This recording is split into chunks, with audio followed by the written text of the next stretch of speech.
नमस्कार, बेधडक 24 तास मध्ये आपले स्वागत आहे। आपल्यासोबत राष्ट्रवादी शरदचंद्र पवार गटाचे माजी जिल्हा परिषद सदस्य माधव कोरडे आहेत। गेल्या 5 वर्षाखाली आपण भांडेगाव सर्कल मधून जिल्हा परिषद सदस्य निवडणूक लढवली आहे। यावर्षी आपण निवडणूक लढवणार का? मागील 5 वर्षापूर्वी जागा ओबीसीला होती आणि मी निवडणूक लढवली नव्हती आणि यावेळेस मात्र निश्चित मी निवडणूक लढवणार आहे, कारण आता जागा ओपन लेडीजला आहे आणि निश्चितच हे आरक्षण जर कायम राहिलं समजा तर निवडणूक लढवणार आहे। गेल्या 5 वर्षाखाली राष्ट्रवादी ही एक होती, आता राष्ट्रवादीमध्ये विभागणी झाली, याचा काही परिणाम आपल्या मतदारसंघावर झाला असं वाटतं का तुम्हाला?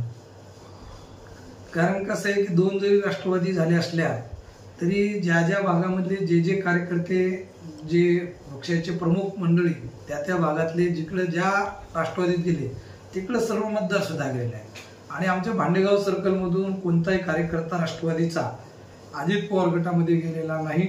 सगळे शरद पवार गटामध्येच कार्यकर्ते असल्यामुळं त्यांचा काही परिणाम आमच्यावर होणार नाही। विकासाच्या कामातून असे कोणते विकास कामे अधुरे राहिलेले आहेत ते पूर्ण करणार आहेत तुम्ही? कारण भांडेगाव सर्कलच्या मला 5 वर्षाची जनतेने संधी दिली होती 2012 ते 17। त्या काळामध्ये अनेक विकासाची कामं मी केली होती आणि त्यामध्ये विशेषतः मी फोकस जे केलं होतं ते पांदन रस्त्यावर केलं होतं। कारण आज शेतकऱ्याची आपण पाहिलं असेल तर शेतात जाण्यासाठी अतिशय दयनीय अशी अवस्था त्या रस्त्यामध्ये होत आहे, कारण शेतातला माल सुद्धा घरापर्यंत आणता येत नाही आणि म्हणून हे बरेचसे रस्ते मी पूर्ण शेवटपर्यंत नेले, पण काही रस्ते त्या 5 वर्षाच्या कार्यकाळात पूर्ण करता आले नाहीत।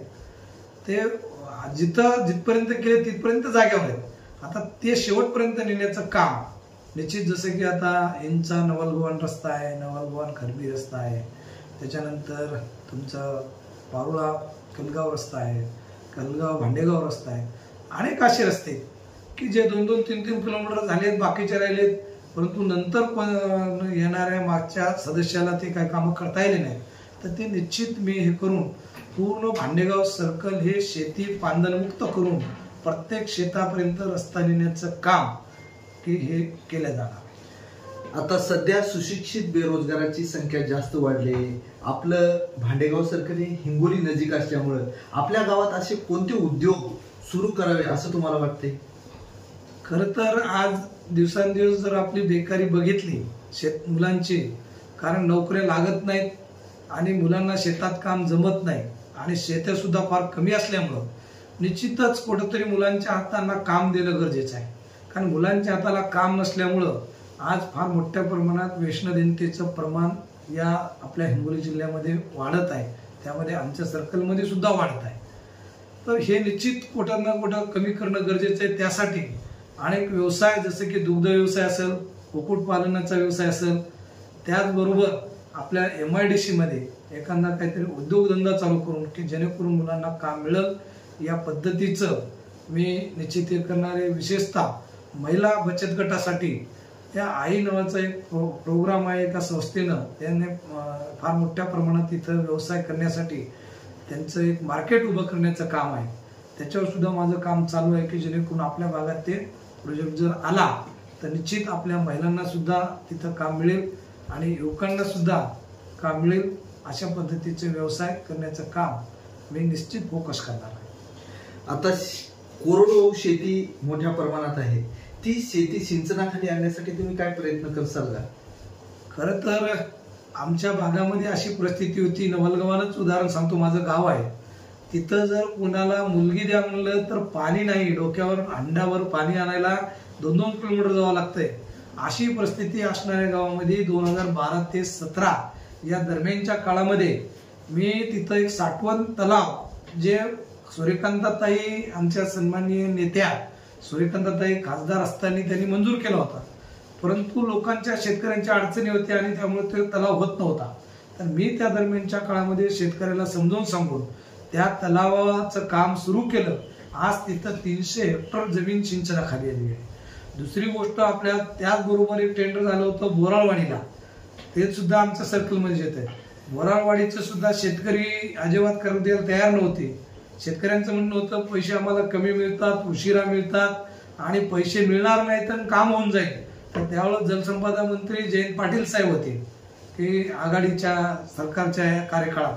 तर त्यावेळेस सगळ्या शेतकऱ्याला त्यांच्याकडे नेऊन समजावून सांगून ज्यांचा विरोध होता तो सुद्धा विरोध आम्ही कमी केला आणि ते तलाव सुद्धा काम पूर्ण झाले. यावर्षी त्या तलावात सुद्धा पाणी साठवण झालेली आहे आणि तिथं सुद्धा 150 हेक्टर पाणी जमीन आमच्या भागातली सिंचनाखाली येत आहे. तिसरी गोष्ट, खरबी इथं जे वळण बंधारा यांनी जे सुरू केला की पेडगावच्या नदीमध्ये पाणी न्यायचं, तर तिथं सुद्धा आम्ही सांगितलं की बा आम्हाला खरबीला सुद्धा पाणी आम्हाला राहिलं पाहिजे. त्या अनुषंगाने त्यांनी आम्हाला आश्वासित केलेलं आहे की 300 हेक्टर पाण्याखाली जमीन येईल अशा पद्धतीचा एक वेगळा बॅरेजेस आम्ही तिथं करू असं बोलले.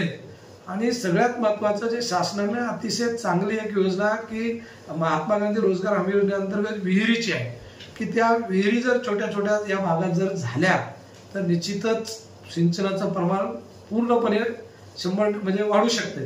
तर त्या विहिरीचं सिंचनाचं काम हे सुद्धा त्या योजनेअंतर्गत लोकांना मिळवून देण्याचं काम हे करणार.